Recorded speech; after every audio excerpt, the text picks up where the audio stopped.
Hello everyone, good morning guys, tudo bem com vocês? Bom, vamos começar a apostila 4, ok? Então vamos lá para a aula 23 e 24, Text Comprehension and Relative Pronouns. Aqui estão, né, certo? Vou explicar primeiro os Relative Pronouns para vocês, ok? Então temos aqui uma frase: The boy who lives there is my friend. O menino que mora ali é meu amigo. O pronome relativo, eu geralmente uno duas ideias, né, duas orações em uma. Podem ser orações coordenadas ou oração subordinada. No caso aqui é subordinada porque the boy who lives there is my friend. Ele está complementando a ideia da primeira. Então nós temos alguns pronomes em inglês. Em português a gente usa o que para a maioria deles, né? Mas a gente tem cujo, por exemplo, cuja, né? Então o who é que, o menino que mora lá, no que no sentido de quem, de pessoa. Então nós temos lá. Então tem o menino, the boy is my friend. Ele é meu amigo, ok? Eu quero explicar quem é este meu amigo, certo? Eu quero colocar uma ideia aqui dentro, um aposto. Então, the boy who lives there is my friend. Aquele menino que mora ali é meu amigo. Então, nós temos as relative clauses, né? Temos aqui who, whom, which, whose e o que mais se usa é o that, ok? So let's see here. What, when e where. Sorry. Who. Who é para pessoa, certo? Nós usamos a pessoa e logo depois dessa pessoa vai vir o verbo. Tranquilo? Então, antes do who vai vir uma pessoa. Depois do who vai vir o verbo. Então, nós temos lá. Peter is the man. Man é uma pessoa. Who knows everything. Então, antes do pronome relativo vem uma pessoa, eu coloco who. Depois vem verbo. Então, entre o verbo e a pessoa, eu coloco who.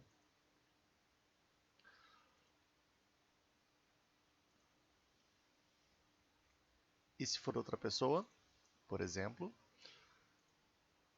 Peter is the man who I saw yesterday. Por que aqui eu veio outra pessoa? Porque aqui eu estou falando do Peter e aqui nessa frase muda o sujeito. Só que notem, o verbo vem logo depois dessa pessoa. Então se for pessoa, verbo, who. Pessoa, pessoa, verbo, who também. Então vocês têm que prestar atenção mais no que vem antes do que no que vem depois, ok? Então lá, Peter is the man I saw yesterday. Neste caso aqui, como eu tenho o sujeito, eu poderia eliminar o pronome who. Então, Peter is the man I saw yesterday. Peter é o homem, em português eu teria que colocar que eu vi ontem. Em inglês eu não necessariamente precisaria colocar, porque muda o sujeito. Entenderam? Que são duas frases. Peter is the man I saw yesterday. Ok? Próximo, which é para coisa. A regra é muito parecida com a do who, que vem um verbo logo depois.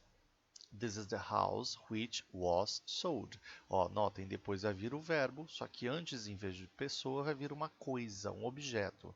Então, this is the house which was sold. E a mesma coisa aqui, se vier um outro sujeito, vejam que a regra é a mesma do who.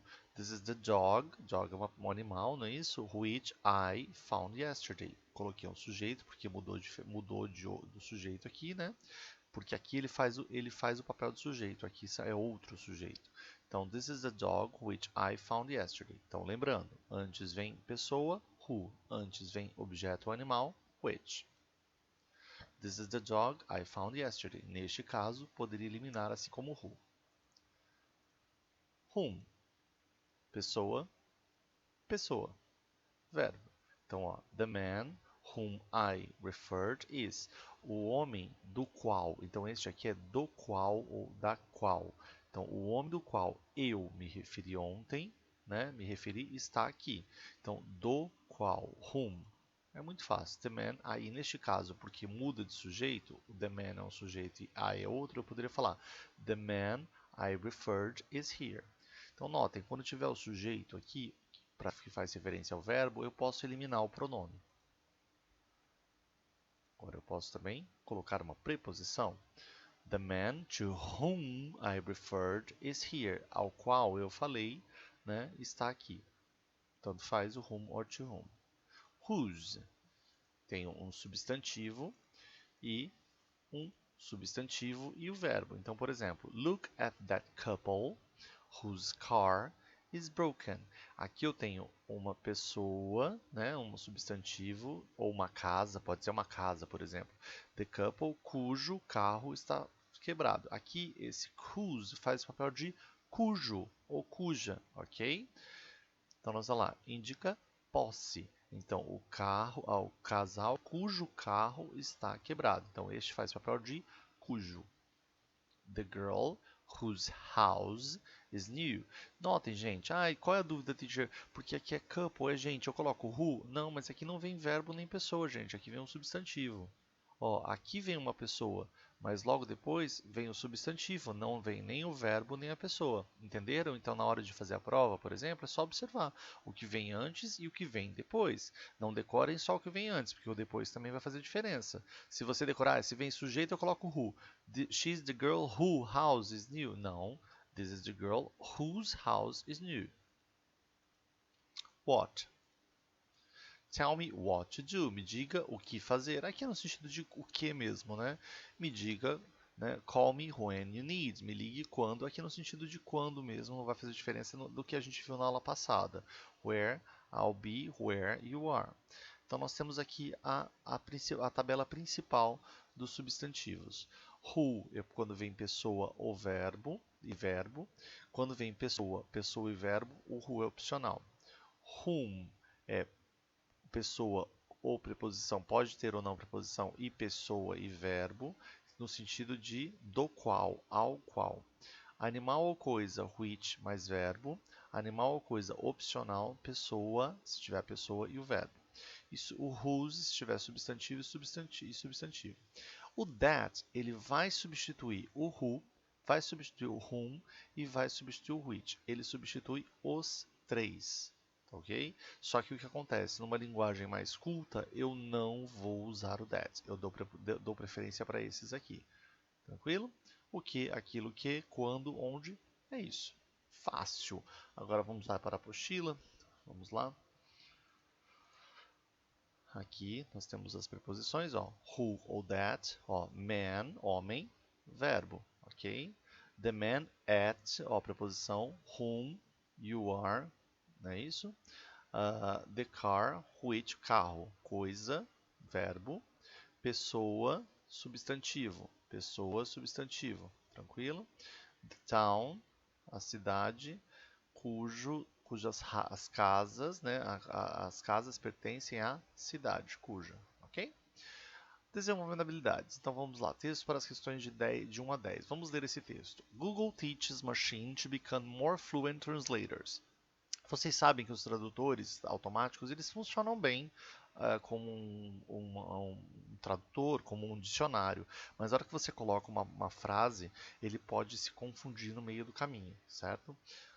Então vamos ler aqui, ó. Google is promising that its widely used translator service is now even more fluent.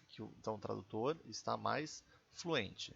Thanks to the advance that's enabling, possibilitando its computer to interpret complete sentences.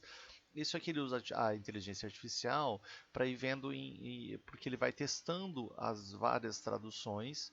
Ele testa essas várias traduções nos vários textos que já foram traduzidos. Então ele vê como eles foram traduzidos ao longo do tempo e ele vai aplicando essa tradução como a mais correta, né? Então, that may sound simple, but it took years of engineering to pull off. Então, demorou anos de engenharia para resolver o problema. Until now, até agora, Google's technology analyzed phrases in pieces. Então, analisava frases em pedaços and then cobbled together as sometimes still translator. Juntava uma tradução engessada, né, dura, né? Now that Google's machine can interpret entire sentence, the translator of extended passages of text should read and sound much more like a native speaker of the language. Então, agora que o Google está interpretando frases completas, o tradutor the translation of extended, passagens extensas de texto pode ser lida e soar mais como um nativo da língua, né? The technology dubbed Neural Machine Translator, ela é chamada de Neural Machine Translation, então tradução de máquina neural, is similar to what Google has been using for the past few years to identify people and objects in pictures stored in its photo service. Olha só, galera, eu não sei se vocês sabem disso daqui, mas o Google ele tem um serviço de reconhecimento de imagens. Toda foto que você posta na internet ou que alguém posta na internet, ele faz uma leitura desta imagem. Então ele reconhece, por exemplo, o que é carro, o que é casa, o que é gente, o que é cachorro, o que é gato, o que é poste, o que é rua, o que é rua de o que é rua de terra, o que é rua de asfalto, o que é telhado. Ele vai reconhecendo essas imagens e vai traduzindo e vai armazenando essas imagens no banco de dados. E ele vai fazendo isso por reconhecimento de imagem. Ele usa essa mesma tecnologia de reconhecimento de imagem para os tradutores. Então, por exemplo, se eu fiz uma tradução, peguei um texto que está do inglês e coloquei esse texto em português, fiz uma tradução desse texto e publiquei isso na internet, ele faz uma comparação desses dois textos. E aí ele começa a comparar vários outros textos e vários outros trechos que foram traduzidos, tais passagens. Por exemplo, como que eu falei? Ah, com certeza. Ah, com certeza. E, um traduziu que for sure, that's sure, alright, sei lá, né? Então ele vai vendo várias comparações, ele vai comparando várias traduções até chegar a uma que seja mais precisa. Então isso é uma tecnologia muito avançada. Então o Google describe its Neural Machine, máquina neural, chama máquina neural tool, ferramenta, as the biggest leap, o salto maior, for its translation service in the decade. Forest Research analyst Mike Gualtieri also believes Google's new method is a significant breakthrough. Então, o novo método é uma descoberta, um avanço. Although he said he expected to make some potentially embarrassing mistakes, obviamente vai fazer alguns erros embaraçosos, vergonhosos in its early stages, no estágio inicial. Much like the photo service misidentified some things, assim como o serviço de fotos identificava de forma errada algumas coisas when it first rolled out. I doubt, eu duvido, it will be translating like the computers on Star Trek. Eu duvido que vai traduzir as coisas como nos computadores de Star Trek, quite yet. Não sei se vocês já assistiram, mas a pessoa falava e traduzia perfeitamente, como se fosse um nativo, né? Gualtieri said, starting Tuesday, the technology is being used to translate phrases to and from English and 8 other languages: French, German, Spanish, Portuguese, Chinese, Japanese, Korean, and Turkish. Those languages cover about 1/3 of all translations requests that Google gets. Então, olha só, no serviço do Google Tradutor, essas línguas fazem parte de 1/3 de todas as traduções. It says that on average it translates about 140 billion words per day for the more than 500 million people who use the service. Google, part of Alphabet Inc., eventually hopes, eles esperam, to apply the neural machine technology on all 103 languages in its translation service, ou seja, eles vão aplicar esse serviço para todas essas línguas. Brincadeira aqui, ó, vamos fazer um teste aqui. Vamos colocar assim: eu quero comprar manga. Lá, eu quero comprar manga, certo? I want to buy mango, perfeito? Então, eu quero comprar manga para reformar minha camisa. Mudou alguma coisa?